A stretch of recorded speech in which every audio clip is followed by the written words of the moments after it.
एक बार एक हंस और हंसिनी हरिद्वार के सुरमय वातावरण से भटकते हुए उजड़े वीरान और रेगिस्तान के इलाके में आ गए।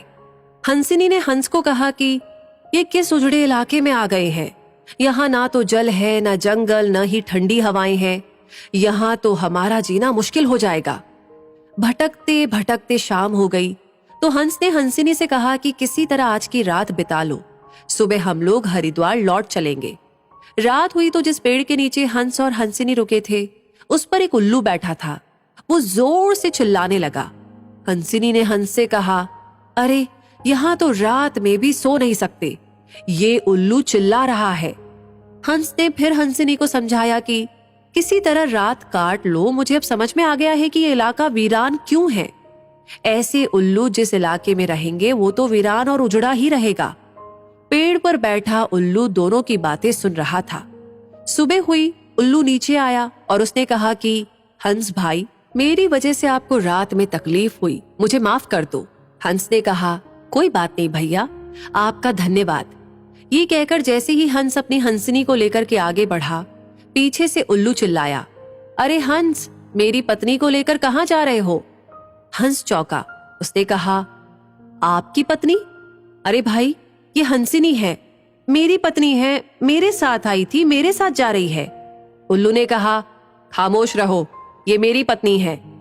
दोनों के बीच विवाद बढ़ गया। पूरे इलाके के लोग एकत्र हो गए। कई गांवों की जनता बैठी, पंचायत बुलाई गई, पंच लोग भी आ गए। बोले, भाई किस बात का विवाद है? लोगों ने बताया कि उल्लू कह रहा है कि हंसिनी उसकी पत्नी है और हंस कह रहा है कि हंसिनी उसकी पत्नी है। लंबी बैठक और पंचायत के बाद पंच लोग किनारे हो गए और कहा कि भाई बात तो यही सही है कि हंसिनी हंस की ही पत्नी है, लेकिन ये हंस और हंसिनी तो अभी थोड़ी देर में इस गांव से चले जाएंगे। हमारे बीच में तो उल्लू को ही रहना है, इसलिए फैसला उल्लू के ही हक में सुनाना चाहिए। फिर पंचों ने अपना फैसला सुनाया और कहा कि सारे तथ्यों और सबूतों की जांच करने के बाद ये पंचायत इस नतीजे पर पहुंची है कि हंसिनी उल्लू की ही पत्नी है और हंस को तत्काल गांव छोड़ने का हुक्म दिया जाता है। ये सुनते ही हंस हैरान हो गया और रोने, चीखने और चिल्लाने लगा कि पंचायत ने गलत फैसला सुनाया, उल्लू ने मेरी पत्नी ले ली। रोते चीखते जब वो आगे बढ़ने लगा तो उल्लू ने आवाज लगाई, ए मित्र हंस, जरा रुको। हंस ने रोते हुए कहा कि भैया अब क्या करोगे? पत्नी तो तुमने ले ही ली, अब जान भी लोगे क्या? उल्लू ने कहा, नहीं मित्र, ये हंसिनी आप ही की पत्नी है और हमेशा रहेगी। लेकिन कल रात जब मैं चिल्ला रहा था तो आपने अपनी पत्नी से कहा था कि ये इलाका उजड़ा और वीरान इसलिए है क्योंकि यहाँ उल्लू रहता है।